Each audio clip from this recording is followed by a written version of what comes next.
1998 October 7, Switzerland. ജ്ഞാനതള 174. യജ്ഞം. യജ്ഞം ഊർജം സൃഷ്ടിക്കുന്നു. ഊർജമാകട്ടെ ചേതനയെയും അവബോധത്തെയും ഉയർത്തുന്നു. ഉയർന്ന അവബോധം നിങ്ങളെ യാഥാർത്ഥ്യവുമായി അടുപ്പിക്കും. എല്ലാം സംഭവങ്ങൾ മാത്രമാണ് എന്ന് തിരിച്ചറിയാൻ പ്രാണ ഉയർന്ന അവസ്ഥയിലായിരിക്കണം. പ്രാണ ഉയർത്താനുള്ള വഴികൾ: 1. ഉപവാസം, ശുദ്ധമായ ആഹാരം. 2. പ്രാണായാമം, സുദർശന ക്രിയ, ധ്യാനം. 3. മൗനം. 4. തണുത്ത വെള്ളത്തിൽ കുളി. 5. പൂർണമായ ക്ഷീണം, അത് മറികടക്കാൻ ഉറക്കത്തെ അനുവദിക്കാതിരിക്കുക, ജാഗ്രത. 6. വൈകാരിക കൊടുമുടികൾ.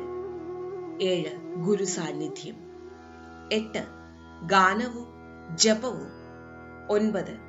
കൊടുക്കുന്നു എന്ന ഭാവമില്ലാതെ കൊടുക്കുക, കർത്തൃത്വബോധമില്ലാതെ സേവനം ചെയ്യുക. ഇതെല്ലാം ഒരുമിച്ചുള്ളതാണ് യജ്ഞം. ജയ് ഗുരുദേവ്.